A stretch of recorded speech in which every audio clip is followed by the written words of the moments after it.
Hello दोस्तों, कैसे हैं आप सभी। आपका स्वागत है आपके अपने इस स्टडी वे परिवार में। और आज हम लोग जो स्टार्ट करने वाले हैं, आप लोग का बड़ा रहता है कि सर लेट आते हैं, लेकिन आज हम कोशिश किए हैं कि थोड़ा टाइम से पहले आए। ठीक है, तो चलिएगा, टाइम पे हैं हम लोग तो टाइम पे पढ़ेंगे, क्योंकि कल का क्लास थोड़ा सा लेट होने के कारण कुछ चीज़ें छूट गया था। तो आज हम लोग उसको क्या करने वाले हैं जी, कंप्लीट करने वाले हैं। ठीक है मेरे प्यारे दोस्तों, जो भी मतलब समाज के मतलब जो टॉपिक में जो छूट गए थे, उसके भेद छूट गए थे, उसको हम लोग क्या करेंगे आज, कंप्लीट करने वाले हैं। ठीक है, गुड इवनिंग सभी को। Salu ji good evening, Sanish ji good evening, Shivam Singh good evening. चलिए सभी दोस्तों को, सभी को मेरे तरफ से गुड इवनिंग है। आप लोग एकदम आराम से एकदम सतर्क हो जाइए और बुक और पेन अपने पास रख लीजिएगा, कॉपी भी साथ साथ। अगर बुक जिस बच्चों के पास व्याकरण का नहीं है, कोई बात नहीं है, एक आप लोगों को मैं बुक सजेस्ट कर दूंगा, आप लोग देख लीजिएगा ताकि आपको पढ़ने में आसानी हो। ठीक है, बाकी मेरे प्यारे दोस्तों, जो भी जिनके पास मतलब कुछ ना होगा, एक बार पेन और एक पेपर लेकर जरूर बैठे। ठीक है, अगर कॉपी नहीं है तो पेन पेपर अपने पास जरूर रखें, ताकि जो मेन चीज है उसको नोट कर लिया कीजिए। ठीक है, वरना स्क्रीनशॉट मार लिया कीजिएगा। चलिए ठीक है, देखिए मैं बता रहा हूं एक बार और कि होली का दिन आ गया है आपके बहुत करीब। ठीक है, होली हमारे बहुत नज़दीक है, एक दो दिन में आपकी होली आने वाली है। तो ये होली की आप लोगों को बहुत बहुत शुभकामनाएं पहले से है।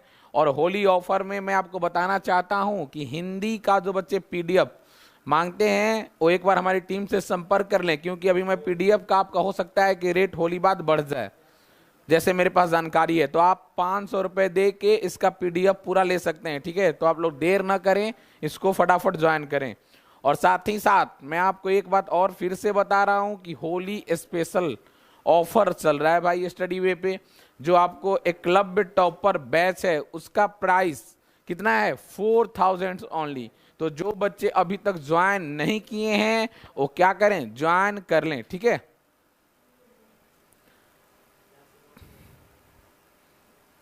चलिए, तो हम लोगों ने समास पढ़ा था मेरे प्यारे बच्चों, कहां तक, तत्पुरुष।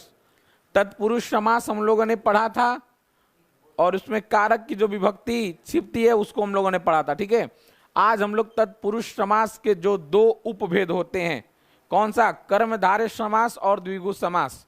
कौन सा समास जी, कर्मधारय समास और द्विगु समास। मैंने जैसे आपको पहले बताया था कि जो कर्मधारय समास और द्विगु समास है, एक किसका है जी, तत्पुरुष समास के हैं। ठीक है, मतलब द्विगु तत्पुरुष समास होगा, यहाँ पे समास तत्पुरुष हो गया है, कर लीजिएगा। बाकी कर्मधारय तत्पुरुष समास, ठीक है, और द्विगु तत्पुरुष समास होता है मेरे प्यारे बच्चों। मतलब समास के दो उपभेद, उसमें कौन सा है हमारा, कर्मधारय और द्विगु समास। मैंने क्या बताया था कि मतलब कि प्रधान कैसे जानेंगे कि चार भेद हैं, कैसे जानेंगे कि चार भेद हैं, या तो प्रथम पद प्रधान हो, या तो उत्तर पद प्रधान हो, नहीं तो दोनों पद प्रधान हो, नहीं तो दोनों पद प्रधान नहीं हो। ठीक है, चलिए आरडीएस जी प्रणाम, गुरु जी। चलिए ठीक है, तो आइए हम लोग आगे बढ़ते हैं। देखिएगा, तत्पुरुष, कर्मधारय और द्विगु, मैंने क्या बताया था जी कि तत्पुरुष, कर्मधारय और द्विगु तीनों में दूसरा पद प्रधान होता है मेरे प्यारे बच्चों। जैसे हम लोगों ने तत्पुरुष समास को हम लोगों ने पढ़ रहा था, उसमें दूसरा जो शब्द था वही प्रधान था। कौन सा शब्द प्रधान था जी, दूसरा शब्द प्रधान था। जैसे हम लोग आप लोग को कुछ एग्जाम्पल समय दे देता हूं, जैसे राजा का पुत्र, पुत्र यहां पर मतलब किसका मान्यता है जी, यहां पर कौन प्रधान है, पुत्र प्रधान है। और राजा का पुत्र भी हो सकता है और किसान का भी पुत्र हो सकता है मेरे प्यारे बच्चों। किसका पुत्र, किसान का पुत्र होगा तो किसान पुत्र, राजा का पुत्र हुआ तो राजपुत्र। देश की रक्षा में क्या है, रक्षा है, मतलब कि दूसरा पद प्रधान है, मतलब उत्तर पद प्रधान है। ठीक है, चलिए, पर के अधीन पराधीन, उसी प्रकार मतलब उसको समझना है। तो आप लोग कर्मधारय समास पे आ जाइए, और हमारा कर्मधारय समास है। अब आप लोग पेन और पेपर अपने पास रखिएगा, जो बच्चे लिखने चाहें आराम से लिख सकते हैं, स्क्रीनशॉट भी ले सकते हैं। ठीक है, लिखिएगा तो ज्यादा नॉलेज होगा। कोई भी चीज देखिए, लिखने से क्या होता है, ज्यादा मतलब पेन हाथ को भी याद होना चाहिए, दिमाग के साथ साथ हाथों को भी याद हो जाए। हाथों के याद हो जाए तो मजा आ जाए, नहीं सिर्फ दिमाग पे हम लोग बल देते हैं, स्क्रीनशॉट मार लेते हैं, आई कांटेक्ट कर लेते हैं, नहीं। लेकिन एक बार कोशिश कीजिए कि लिखना चाहिए, किसी भी चीज को आप पढ़ रहे हैं लिखिएगा तो खुद से लिखिएगा, फटाफट लिखिएगा, अपने लैंग्वेज में लिखिएगा तो ज्यादा वर्बली याद होगा। ठीक है, मेरा काम है बताना, अब आप क्या करते हैं आपकी मर्जी। ठीक है, चलिए, तो कर्मधारय समास जहां पूर्व पद विशेषण और उत्तर पद विशेष से होता है मेरे प्यारे बच्चों, इसका क्या नाम है कि प्रथम पद, मतलब एक समान इसको चीज है, मतलब पहचानने का जो आप लोग बोलते हैं उसका एक नियम है कि जहां पूर्व पद विशेषण और उत्तर पद क्या होता है, विशेष से होता है। ऐसा नहीं है कि इसमें दोनों पद प्रधान होते हैं, इसमें भी उत्तर पद ही प्रधान होता है। ध्यान रखिएगा, उत्तर पद क्या होता है जी, विशेषण होता है। पहचानने का बस एक अच्छा सा रूल है कि विशेषण होना चाहिए, और विशेषण में भी कौन सा विशेषण होना चाहिए, एक बात याद रख लीजिए, मैं बता देता हूं जो बच्चे नहीं जानते हैं। विशेषण में भी गुणवाचक विशेषण होना चाहिए, गुणवाचक, गुणवाचक विशेषण। मतलब वो क्या करे, उत्तर पद की क्या बताए जी, गुण को बताता है। मतलब उत्तर प्रदेश, उत्तर प्रदेश नहीं, उत्तर पद है, ठीक है। उत्तर पद में क्या होना चाहिए, विशेष से होना चाहिए। क्या होना चाहिए, विशेष से। और आपको जो भी पहला होना चाहिए, क्या होना चाहिए, विशेषण होना चाहिए। जैसे मान लीजिए इसमें आपको मैं समझाता हूं, पूर्व पद तथा उत्तर पद में, और दूसरा चीज है इसमें कि पूर्व पद तथा उत्तर पद में उपमेय तथा उपमान होना चाहिए। मतलब पहला क्या करा है जी, कि जहां पूर्व पद विशेषण और दूसरा पद उत्तर पद जो है क्या होना चाहिए, विशेष से होना चाहिए। और विशेषण में भी कौन सा विशेषण, गुणवाचक, मतलब गुण बताने वाला विशेषण। जैसे पहले इस एग्जाम्पल को देखते हैं, इसको छोड़िए अभी दूसरे लाइन को, पहले एग्जाम्पल समझिएगा। पहले का विशेषण है नीलकंठ, विशेषण प्लस विशेष से होना चाहिए। इसमें नीलकंठ, नीला है जो कंठ। क्या दिया है जी, नीला है जो कंठ। मतलब कि नीला जो है क्या है, विशेषण है। नीला मतलब विशेषता बता रहा है। नीला क्या कर रहा है जी, कंठ का विशेषता बता रहा है कि नीलकंठ मतलब नीला है जो कंठ। मतलब कंठ कैसा है जी, नीला है। मेरे प्यारे बच्चों समझिएगा, बहुत यहां पे समझने वाली बात है, क्योंकि अगर नीला है जो कंठ, अगर अर्थात हम अगर शिव के लिए प्रयोग करते हैं तो ये बहुव्रीहि समास होता है।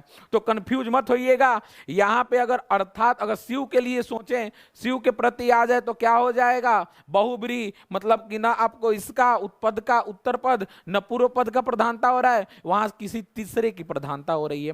मतलब न ए की न बी की, डायरेक्ट सी की प्रधानता हो रही है। तो ऐसे में क्या हो जाता, शिव होता तो नीलकंठ क्या हो जाएगा जी, बहुव्रीहि समास। नीलकंठ दोनों होता है, बहुव्रीहि समास भी, और आपको क्या होता है जी, यहाँ पे कर्मधारय समास भी। तो ज्यादा कंफ्यूजन नहीं होना है। नीला है जो कंठ आ गया, मतलब कि कंठ नीला है, मतलब कंठ अगर हमारा विशेष से है तो उसकी विशेषता कौन बता रहा है, विशेषण मतलब गुण बता रहा है। गुणवाचक विशेषण मैंने क्यों बताया, क्योंकि ये गुण बता रहा है। नीला है जो कंठ मतलब नील कंठ, ठीक है। बाकी जो भी आपका मतलब प्रॉब्लम होगा इस सब चीजों में मैं जब कराऊंगा ऑब्जेक्टिव तो सब कुछ समझाऊंगा। जैसे यहां पे दिया हुआ है जी, अब दूसरे पे ध्यान दीजिए। पूर्व पद तथा उत्तर पद में उपमेय और उपमान होना चाहिए। क्या होना चाहिए, उपमेय और उपमान, ठीक है। पूर्व पद तथा उत्तर पद में क्या होना चाहिए जी, उपमेय या उपमान। चलिए अब इसको आगे बढ़ते हैं।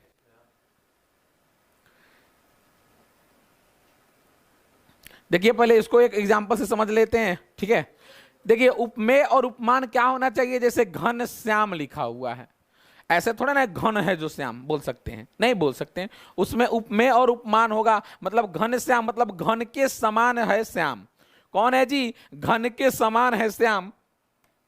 तो क्या हो गया, घन श्याम। इसमें जो श्याम है मेरे प्यारे दोस्तों उपमान है, और घन के समान क्या है, उपमेय है। क्या है जी, उपमेय और उपमान होता है, ठीक है। तो इसको जानिएगा आप लोग, अच्छे से हम लोग पढ़ लेंगे। बस ये जानिएगा उपमेय और उपमान होने चाहिए मेरे प्यारे बच्चों, ठीक है। सर कम दर एक बार क्या रिपीट करना है, आकृति राय जी बताइएगा। ऑब्जेक्टिव कल से चलेगा, ठीक है। देखिएगा अगर किसी को प्रॉब्लम है तो मैं एक बार रिपीट कर दे रहा हूं फिर से जिन बच्चों को। देखिए कर्मधारय समास मैंने क्या बताया जी, कर्मधारय मतलब कर्मधारय में भी उत्तर पद प्रधान होगा, और ये उपभेद है, पहले तो ये जानना है तत्पुरुष के। और दूसरी बात है कि कर्मधारय समास होता है जहां पूर्व पद विशेषण और उत्तर पद विशेषण में गुणवाचक विशेषण होना चाहिए, ठीक है। जैसे नीला है जो कंठ, नीलकंठ, इसमें नीला विशेषण है और कंठ क्या है, विशेष है मेरे प्यारे बच्चों। जैसे हो गया पीतांबर, पीतांबर ध्यान दीजिएगा, पीत है जो अंबर, अंबर कैसा है, पीत मतलब पीला, यही है ना, पीला है जो अंबर, मतलब पीतांबर, ठीक है।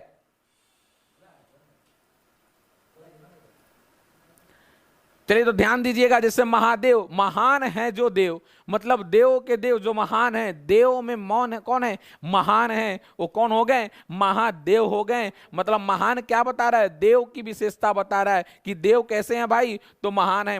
मतलब ये क्या हो गया मेरे प्यारे बच्चों, ये हमारा विशेष से हो गया, क्या हो गया जी, अंबर क्या हो गया, विशेष से हो गया। उसी प्रकार से इसमें अगर हम पीत देखें तो ये हमारा क्या हो रहा है, विशेषण हो रहा है। वो भी कौन सा विशेषण हो रहा है, तो गुण बता रहा भाई, तो गुणवाचक विशेषण हो जाएगा। मैंने पढ़ाया था आपको गुणवाचक विशेषण। उसी प्रकार देव हमारा क्या है, विशेष से है, और महान हमारा क्या है जी, गुणवाचक विशेषण है मेरे प्यारे दोस्तों। उसी प्रकार इसमें भी महान वही हो जाएगा, और इसमें राजा विशेष से।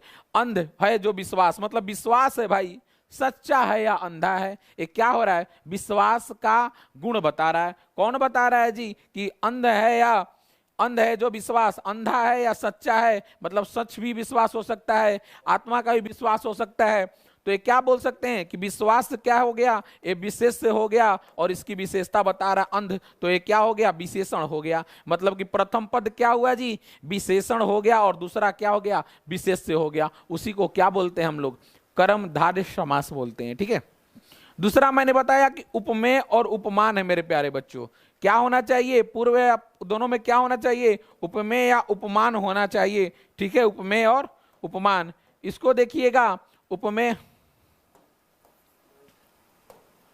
उपमेय और उपमान मतलब क्या बोल रहा है, घन के समान श्याम, मतलब श्याम क्या है, घन के समान, मतलब घन श्याम हो जाता है भाई, ठीक है। तो इसमें क्या हो गया, उपमान हो गया, उपमेय हो गया, ठीक है। उपमान क्या हुआ जी, श्याम, और उपमेय क्या हो गया, घन के समान, ठीक है। बाकी जो भी चीजें मैं कोई दिक्कत नहीं होगा, मैं हर एक चीज बता दूंगा। अभी का बस लेक्चर आप लोग सुनिए, आप लोग बस समझ लीजिए, ठीक है।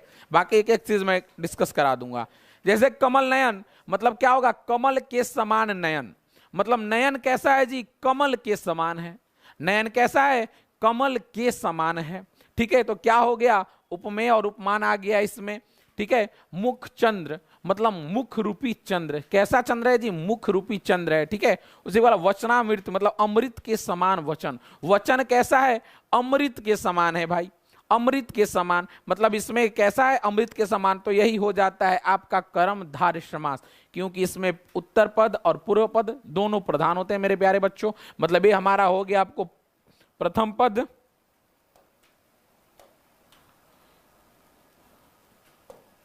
ये क्या हो गया मेरे प्यारे दोस्तों, ये हो गया आपको प्रथम, और ये क्या हो गया आपको उत्तर पद हो गया मेरे प्यारे बच्चों। ये उपमेय हो गया और ये उपमान हो गया, ठीक है, उपमेय और उपमान, ठीक है।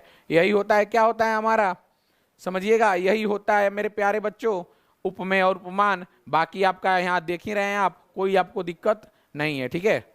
चलिए अब आते हैं द्विगु समास में। द्विगु समास दिया हुआ है कि द्विगु समास, अब उसी का दूसरा में आते हैं मेरे प्यारे दोस्तों, ध्यान दीजिएगा, द्विगु समास, ठीक है। आप लोग बात थोड़ा कम कीजिए, देखिएगा, पढ़ लीजिएगा तो ज्यादा काम आने वाला है। समास बहुत ही इंपॉर्टेंट टॉपिक है, ठीक है। चलिएगा, द्विगु समास आता है, इसमें लिखा हुआ है द्विगु, द्विगु समास, फिर चला गया नहीं जी,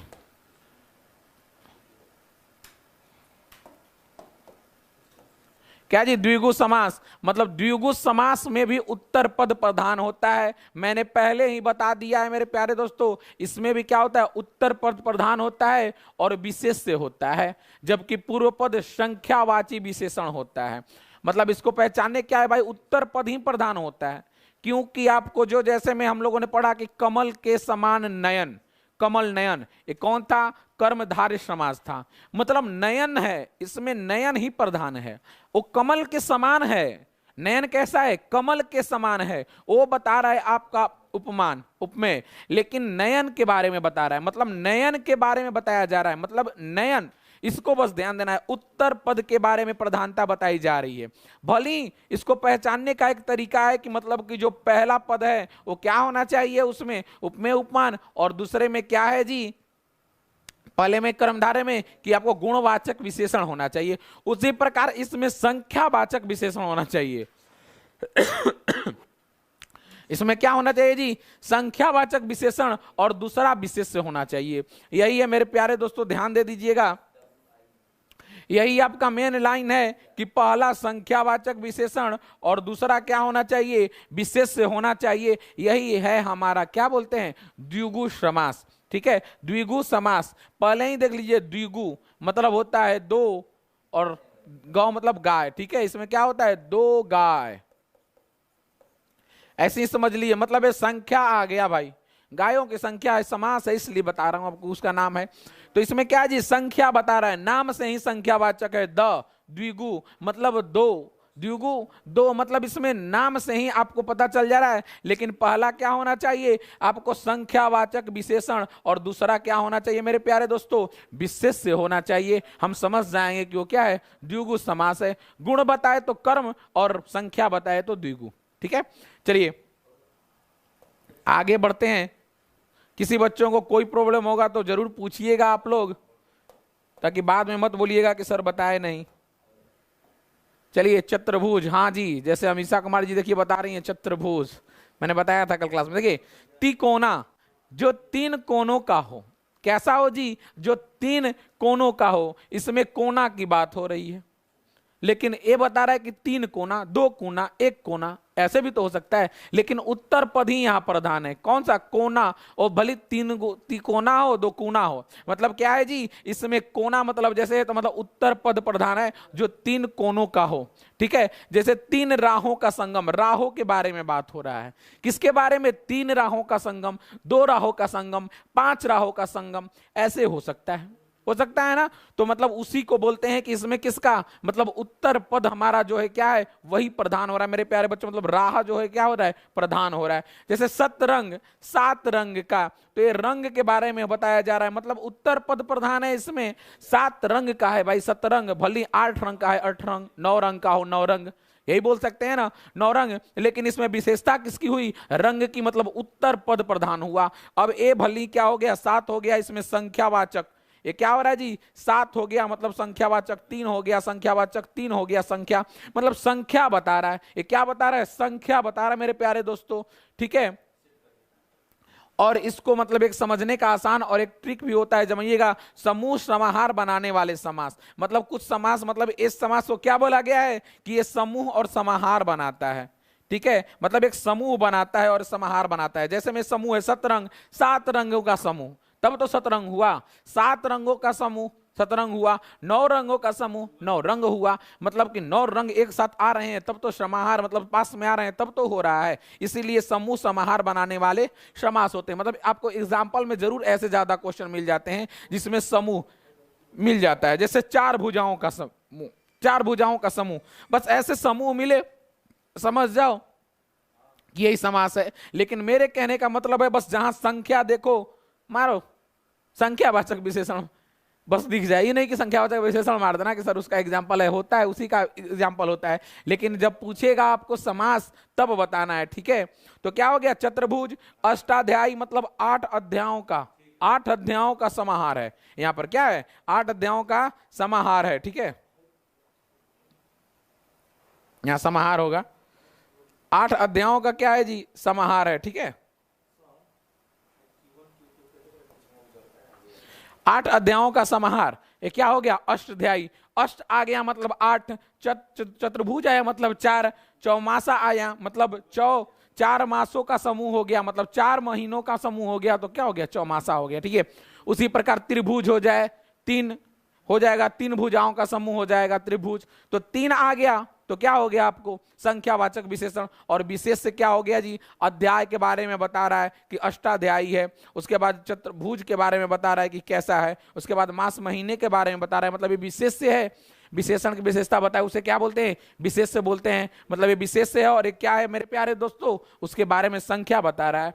ठीक है तो इसमें कोई तो दिक्कत होगा नहीं, क्योंकि बहुत आसान है।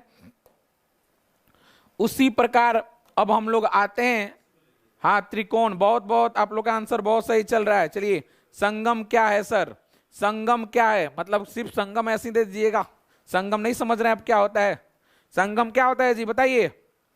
एक लोग पूछ रहे हैं संगम, सर समाहार का मतलब, वही समाहार का मतलब एक जगह जैसे समूह होता है वैसे समाहार होता है, मतलब सब मिलके जब आते हैं, ठीक है, समाहार होता है। चलिएगा, अब द्वंद्व समास के बारे में जानिएगा। देखिए द्वंद्व समास हमारे पास है कि जिस समाज में दोनों ही पद क्या होते हैं, प्रधान होते हैं, मतलब जिस समास में दोनों पद, मतलब इसमें क्या हो गया जी, इसमें क्या हो गया,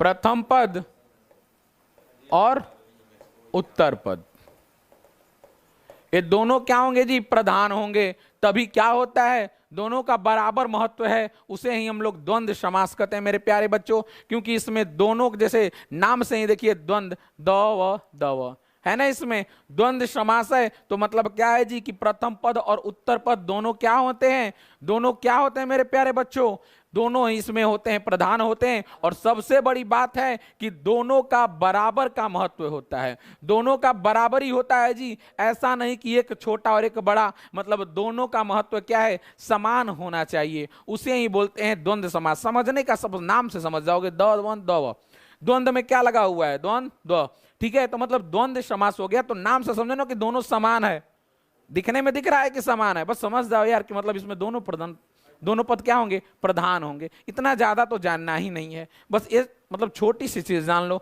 कि द्वंद्व समास वही होगा जिसमें मतलब दोनों आ जाए तो समान, तो मतलब द्वंद्व समास हो गया, ठीक है।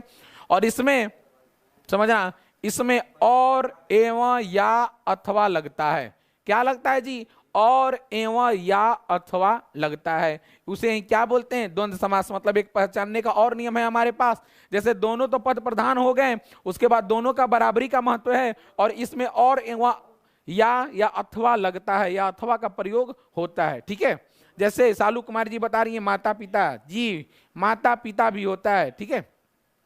तो देखिएगा अन्न और जल दोनों का अपना अपना महत्व है जी, ऐसा नहीं भाई कि नहीं खाना का अपना महत्व और पानी का अलग है भाई, दोनों का अपना अपना बहुत ही अहम भूमिका है, ठीक है।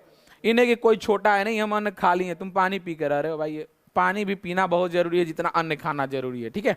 जैसे दाल और भात दोनों का अपना अपना अलग अलग महत्व है, जैसे गंगा और यमुना, ठीक है, दोनों का अपना अपना महत्व है, ठीक है, और अपना और पराया दोनों का मतलब है, ठीक है। जैसे देखिए इसमें और लगा हुआ है, अन्न और जल, अन्न और जल, पहले तो हमने देखा कि दोनों में समानताएं हैं, अगर उसको भी चलो भूल गए तो और या अथवा लगना चाहिए, ठीक है। तो दाल और भात और लग गया, गंगा और यमुना और लग गया, अपना और पराया में भी क्या लग गया मेरे प्यारे दोस्तों, और लग गया, ठीक है। चलिए और किसी को कोई समस्या होगा जरूर बताइएगा। साफ सफाई नहीं चलिए अच्छी बात है आप लोगों की, देश विदेश ऐसे होता है, मतलब इसमें यही समझना है, ठीक है। हमारा चौथा है जी बहुब्रीहि समास, समझिएगा चौथा हमारा क्या है जी, बहुब्रीहि समास। बस ध्यान दीजिएगा आप लोग, ध्यान दीजिएगा, आज का हमारा चैप्टर इतना ही है, हम लोग बाकी जो चैप्टर को कल कंप्लीट करेंगे, क्या ऑब्जेक्टिव करेंगे, और मैं ऑब्जेक्टिव बताते समय आपको बहुत सारे ऐसे चीजों को मतलब पूछूंगा जो आपको जानकारी हो आप बताएंगे, ठीक है। मतलब ऑब्जेक्टिव के साथ साथ कुछ और पूछा जाएगा। चंदन Maurya ji I am late, चलिए हम लेट होते हैं, आज आप लेट हो गए नहीं। चलिए बहुब्रीहि समास के बारे में हम लोग जानते हैं। बहुब्रीहि समास क्या होता है जी, मैंने बताया था बहुब्रीहि क्या होगा, मतलब ए और बी मान लो ले लिए, और ए प्रधान भी नहीं होगा भाई, बी नहीं होगा, कौन होगा इसके जगह पे, कोई तीसरा पद प्रधान होगा, क्या होगा जी, कोई सी प्रधान होगा, मतलब ए भी नहीं होगा बी भी नहीं होगा मेरे प्यारे दोस्तों, कौन प्रधान होगा, कोई तीसरा सी प्रधान होगा, ठीक है। कोई दिक्कत होगा तो बोलिएगा फटाफट, कोई भी समस्या होगा तो आप लोग बताइएगा। देखिए जिस समस्त पद में कोई पद प्रधान नहीं होता, क्या दिया है कि जिस समस्त पद में कोई पद प्रधान नहीं होता, मेरे प्यारे बच्चों इसका मतलब कहने का क्या है कि इसमें कोई पद प्रधान नहीं होता, दोनों पद मिलकर किसी तीसरे पद की ओर संकेत करते हैं। किसकी ओर जी, तीसरे पद, यही इसका मान्य है, तीसरे मतलब पद की ओर संकेत करते हैं। जैसे मैंने बताया था ना आपको नीलकंठ, देखिए इसमें मैंने नीली कंठ दिया है, नीला है कंठ जिसका, इसमें क्या है जी, नीला है जो कंठ, उसमें क्या था, नीला है जो कंठ, ठीक है, मतलब जो कंठ नीला था क्या हो गया, नीलकंठ। और इसमें है कि नीला है कंठ जिसका, मतलब ये देखिए दूसरे ओर ले जा रहा है, मतलब आपकी तरफ नहीं आ रहा है। नीला है जो कंठ, वो है मतलब कि नीलकंठ। लेकिन इसमें दिया है कि नीला है कंठ जिसका, जिसका का मतलब किसी और के बारे में डिस्कस कर रहा है। समझिएगा इस बातों को कि नीला है जो कंठ, उसमें क्या था जी, नीला है जो कंठ, नील कंठ था, ठीक है, वो कर्मधारय समास था।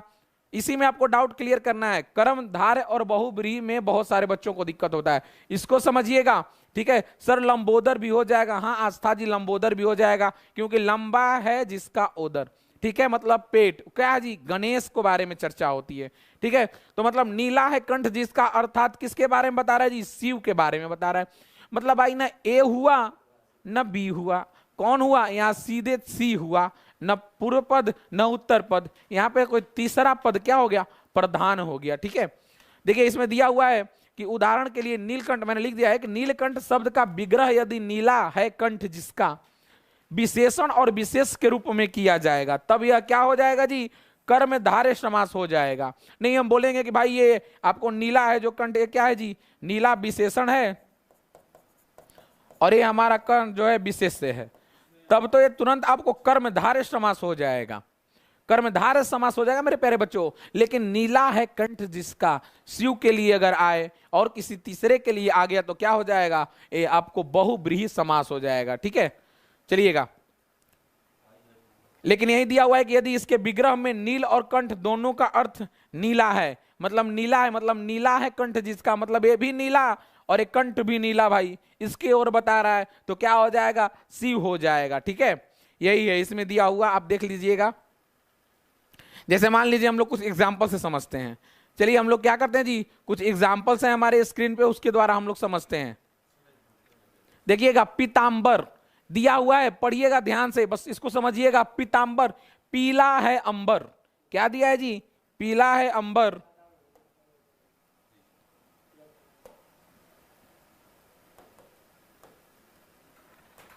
कहां चला गया जी,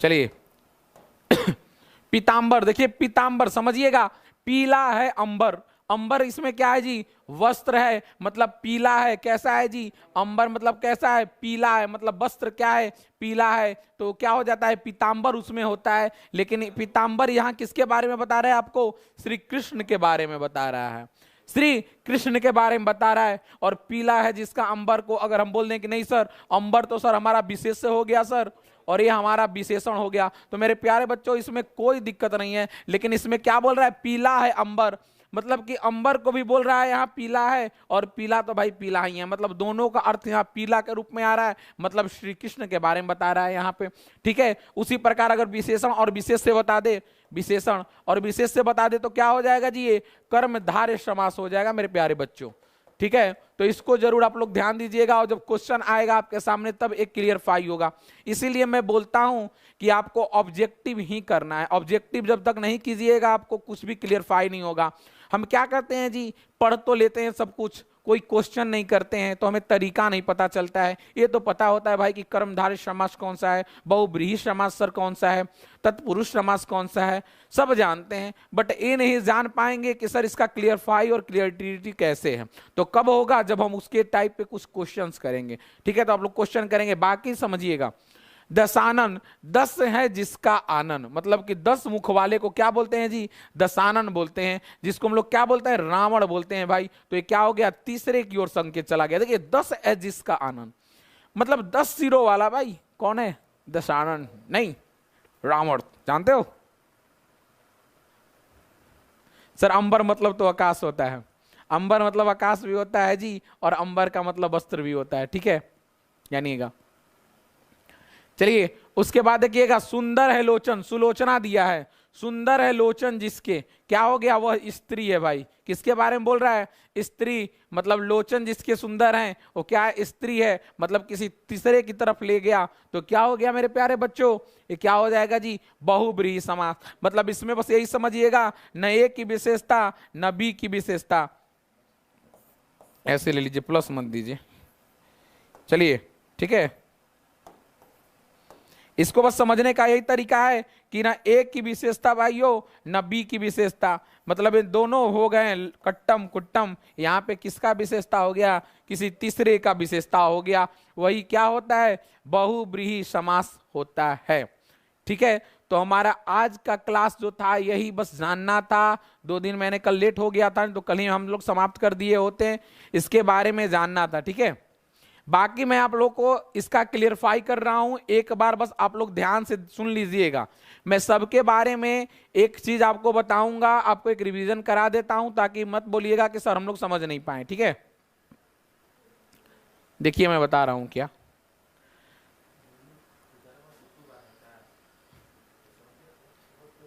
देखिए यहीं से समझिएगा, यहीं समझिएगा दोस्तों। ठीक है, देखिए यहां क्या दिया हुआ है जी, अव्ययी भाव समास। क्या दिया हुआ है, अव्ययी भाव समास, मतलब अव्यय का जिसमें प्रयोग होता है। लेकिन अगर हम ऐसे समझें, इसको बस समझ जाइए, जो बच्चे नहीं जानते हैं ध्यान दे दीजिएगा।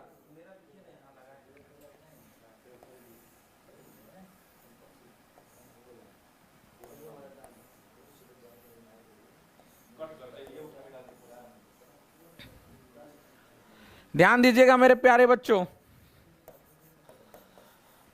आप लोग को एक सिंपल, मैंने कल भी बताया था, मैं आज भी क्लियरफाई कर दे रहा हूं।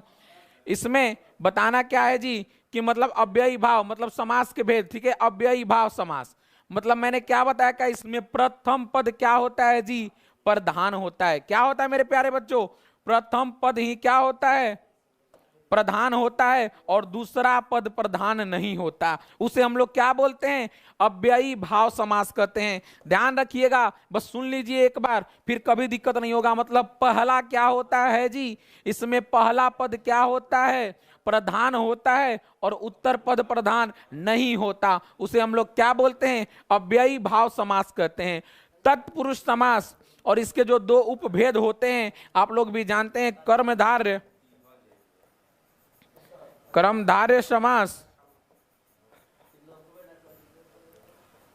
और द्विगु समास,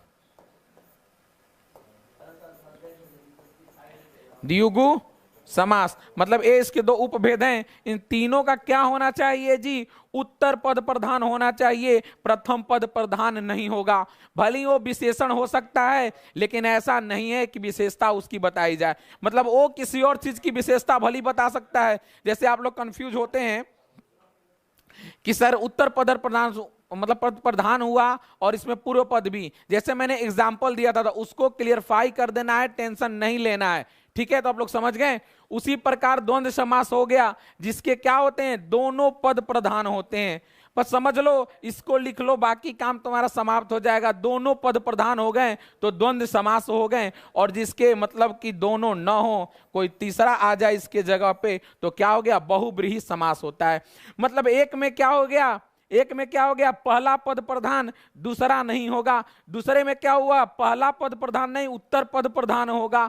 द्वंद्व में क्या हो गया, दोनों पद प्रधान होंगे मेरे प्यारे दोस्तों। और बहुब्रीहि में क्या हो गया, दोनों पद प्रधान नहीं होंगे, कोई तीसरा पद प्रधान होगा। यही था, बाकी आप लोग इसको पढ़ लीजिएगा। सर एक द्विगु समास भी होता है ना, वह किस में आता है, अरे द्विगु समास बोलते हैं उसको, द्विगु नहीं द्विगु समास बोलते हैं, उसी को बोलते हैं। द्विगु द्विगु नहीं, माइंड में चल रहा है द्विगु समास, उसको द्विगु समास बोलते हैं। ठीक है, चलिएगा, उसी में द में व लगा होता है, इसलिए उसको द्विगु समास बोलते हैं। चलिए, अव्ययी भाव समास, तत्पुरुष, द्वंद्व और बहुब्रीहि, यही 4 समास होते हैं। चारों के बारे में मैंने बता दिया, आप लोग इसी को ध्यान दीजिए। और आपका आज का क्लास हमारा क्या हो गया, समाप्त हो गया। ठीक है, मैंने आपको क्लास पूरा कंप्लीट करा दिया मेरे प्यारे बच्चों। तो इसके बाद आपको अब क्या करना है, कल ऑब्जेक्टिव करना है। तो जो बच्चे ऑब्जेक्टिव करना चाहते हैं कल अपने समय पे उपस्थित रहेंगे। हो सकता है मेरे में तो ऐसे भी लेट हो जाता है नहीं, लेकिन आप लोग भाई उपस्थित रहा कीजिए।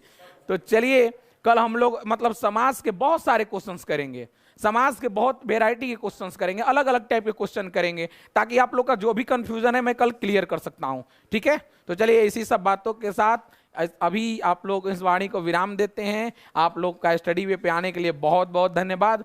और हाँ, एकलव्य टॉपर बैच को आप लोग जितना जल्द हो होली स्पेशल ऑफर के साथ ज्वाइन कर लीजिए मेरे प्यारे दोस्तों।